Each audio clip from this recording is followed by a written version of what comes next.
Barham jadi ingat, waktu kecil suka lari-lari memanjat pohon di tempat yang sangat berbahaya.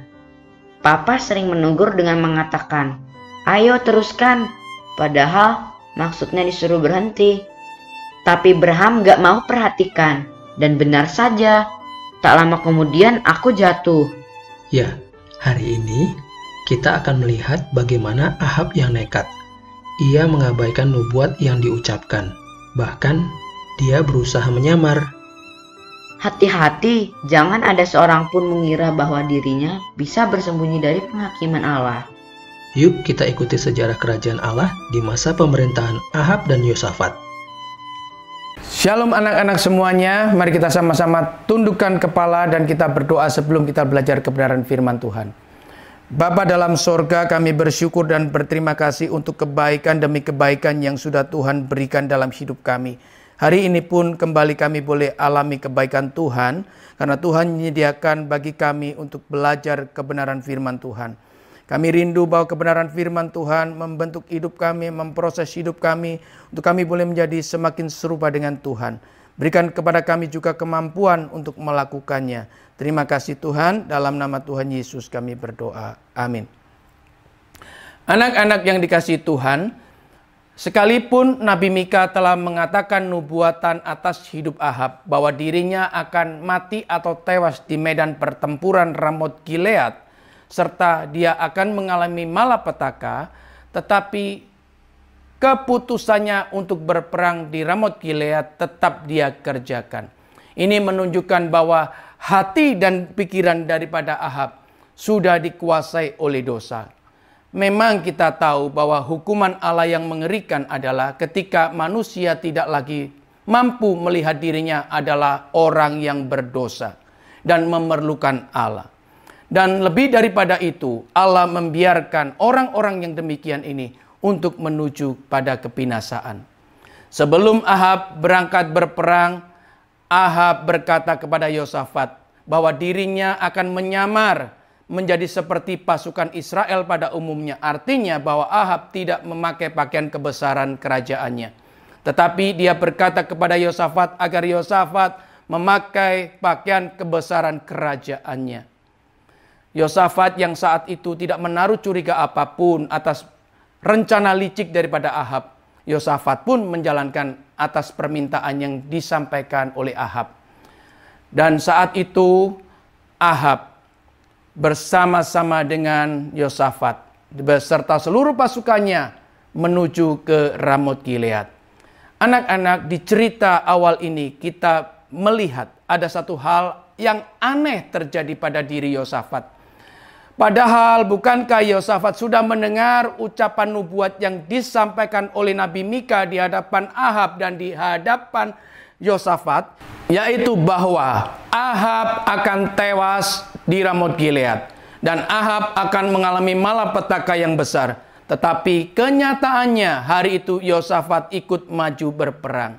Anak-anak yang dikasihi Tuhan, kita tahu bahwa pada hari itu, sekalipun Yosafat mempunyai pengetahuan yang benar tentang Allah, tetapi Yosafat karena sudah berjanji kepada Ahab untuk maju berperang, Yosafat pun ikut berperang.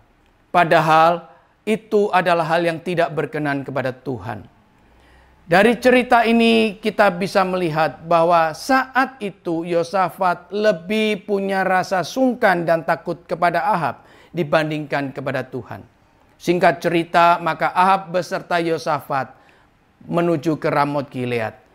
Di bagian kerajaan Aram, Raja negeri Aram berpesan kepada ke-32 panglima keretanya, berkata agar mereka tidak berperang melawan sembarang orang, tetapi hanya berperang melawan Raja Israel saja, yaitu Ahab.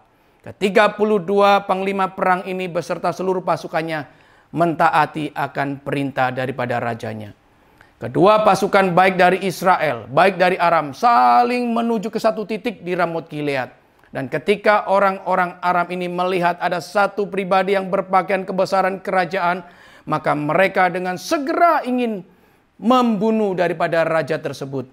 Maka ketika mendekat, Berteriaklah Yosafat. Dengan teriakannya tersebut, orang-orang dari pasukan Aram ini mengetahui bahwa itu bukanlah Raja Israel. Itu bukanlah Ahab. Maka segeralah mereka undur daripada Yosafat. Anak-anak yang dikasihi Tuhan, hari itu kita boleh melihat bahwa Yosafat masih menerima kebaikan hati Tuhan, mengalami kasih Tuhan.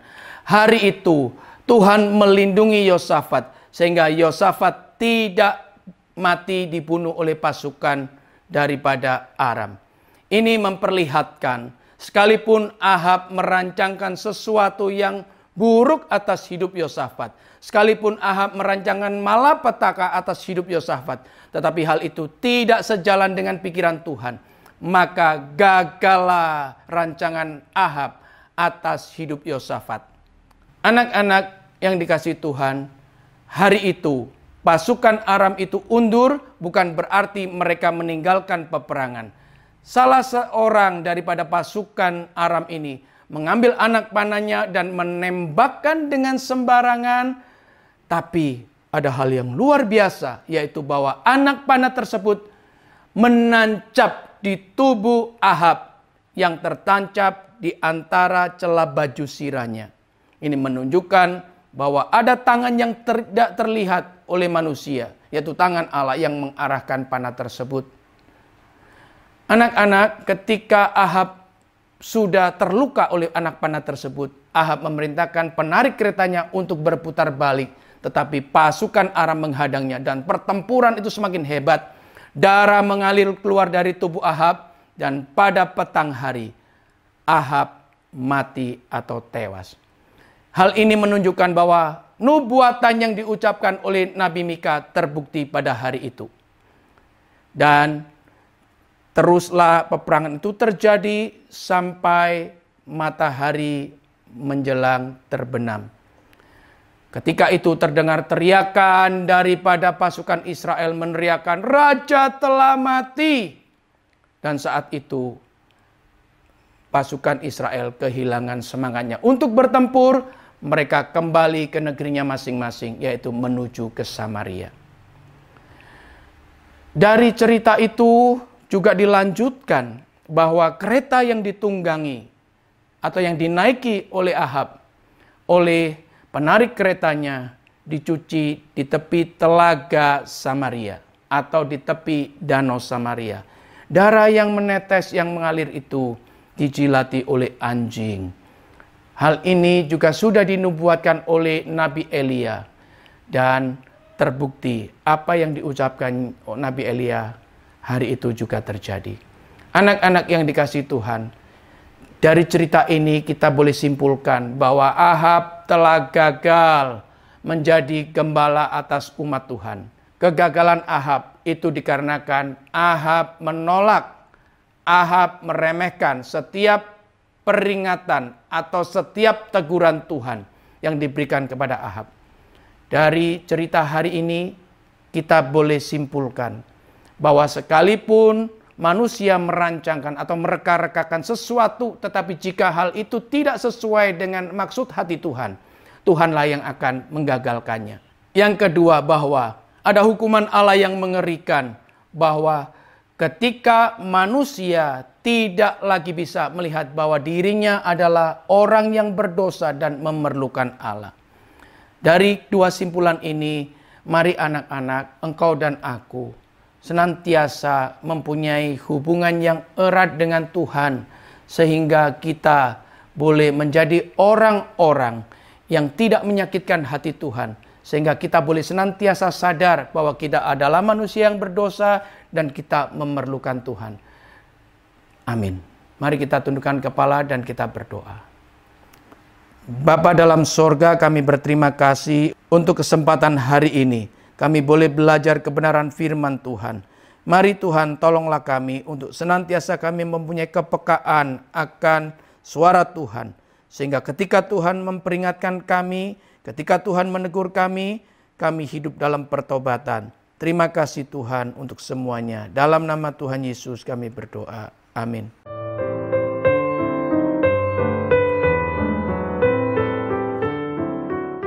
bukan main.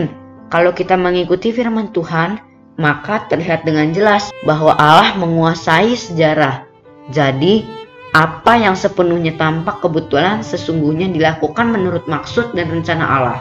Benar, dan itu berlaku bagi orang yang matanya dibukakan loh, yang hatinya dilembutkan, sehingga tahu siapa yang mengontrol sejarah. Karena banyak orang menganggap semuanya hanya sebagai kebetulan.